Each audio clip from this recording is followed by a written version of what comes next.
मैं रोहित चमार आप लोग के बीच बाबा साहब के विचारों को बताने आए। विचार, अभी बहुत सारा ऐसा गांव है जो बाबा साहब को, जिसके वजह से हम और आप खड़े हैं, बोल पा रहे, कपड़े को पहन रहे, लोगों के बीच खड़े हो पा रहे, बाबा साहब को नहीं जानते। बहुत गांव, पूरा बिहार हम भ्रमण करते, बहुत ऐसा गांव है अभी भी जहाँ अदर कास्ट वाला लोग पानी पीने नहीं देता है, रोड बनने नहीं देता है। कारण हमारा शिक्षा, हम शिक्षित नहीं हो पा रहे। जो शिक्षित हो भी रहे हैं, हमारे कास्ट में, दलितों में 8-9 क्लास पढ़ते, मैट्रिक पास करते, वो बाहर निकल जाते, पलायन के तौर पे कमाने चले जाते। इसी को बताने के लिए हम आपके पास आए। बाबा साहब को यहाँ कितने लोग जानते हैं? आप लोग जानते हैं बाबा साहब? आप लोग जानते हैं? तो उनका 3 सूत्र हमारे लिए, वो जो करके चले गए, उसको तो कभी हम लोग क्या हमारा साथ जन्म भी नहीं कर पाएगा क्या? वो जितना संघर्ष हमारे लिए किए, क्या दोबारा वो हम लोग में से कोई कर पाएगा? वो जो करके चले गए, नहीं कर पाएंगे। लेकिन उनका जो विचार था, उसको हम लोग आगे बढ़ा सकते हैं कि नहीं? बढ़ा सकते हैं। बढ़ाने का सबसे मुख्य कारण हम तभी बढ़ा सकते हैं जब तक आप शिक्षित नहीं हो। शिक्षित होइएगा तभी लोगों के बीच, जैसे हम आपके सामने बोल रहे हैं, आप भी लोगों के सामने बोल पाइए। बाबा साहब का 3 सूत्र था: शिक्षित बनो, संगठित बनो, संघर्ष करो। अब वो शिक्षित होने के लिए क्यों बोल रहे थे? ये 3 पॉइंट बाबा साहब क्यों बोल रहे थे? हमारे कास्ट के दबे कुचले लोग ही रह जाते हैं। रहने का कारण, सबसे मुख्य कारण है शिक्षित। जब तक आपके अंदर हम शिक्षित नहीं होंगे तो हम सही और गलत को नहीं पहचान पाएंगे। सही क्या है, गलत क्या हमारे लिए, उसको नहीं पहचान पाएंगे। बाबा साहब जी बोले थे कि सबसे पहले शिक्षित होइएगा तो गलत और सही का पहचान कर पाइएगा। तो जब शिक्षित हो जाइएगा, दूसरा सूत्र था संगठित होइएगा। हमारे कास्ट के लोग में क्या है, एक के घर झगड़ा हुआ, दूसरे घर वाला दूसरे कास्ट से मिल गया और वही उसी घर में झगड़ा करवाना शुरू कर दिया।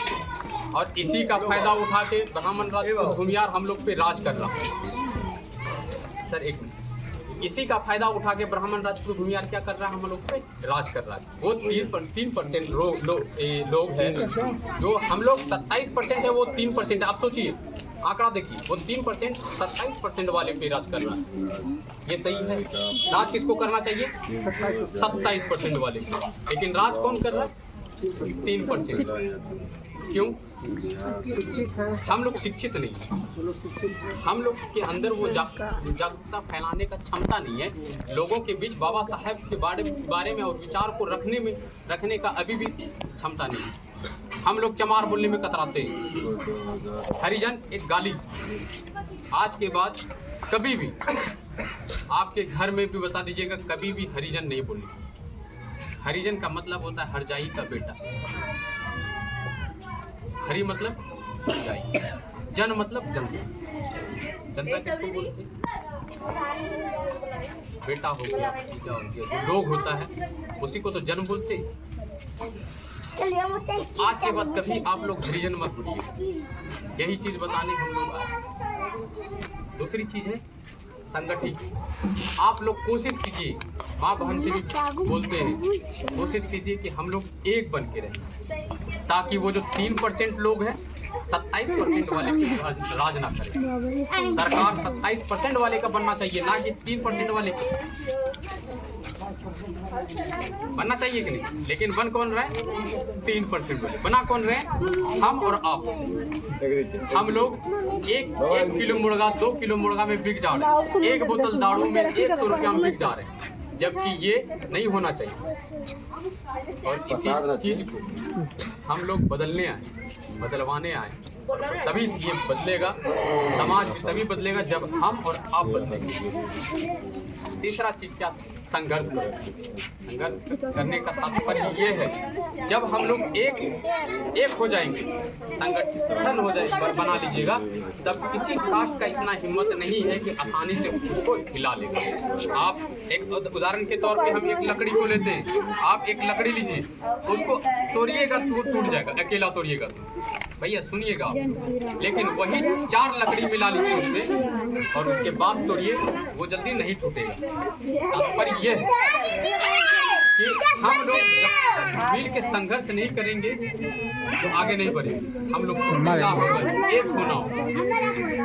यही चीज हम आपके बीच आए हैं। हम अम्बेडकरवादी लोग बाबा साहब को पूछते हैं।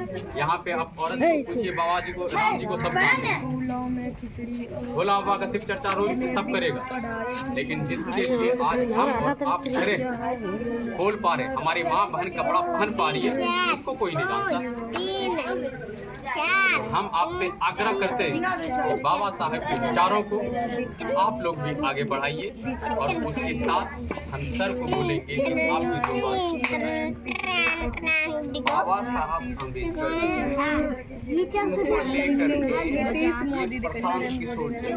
प्रशांत किशोर का नाम हम लोग जानते हैं। नया पार्टी बनाया है।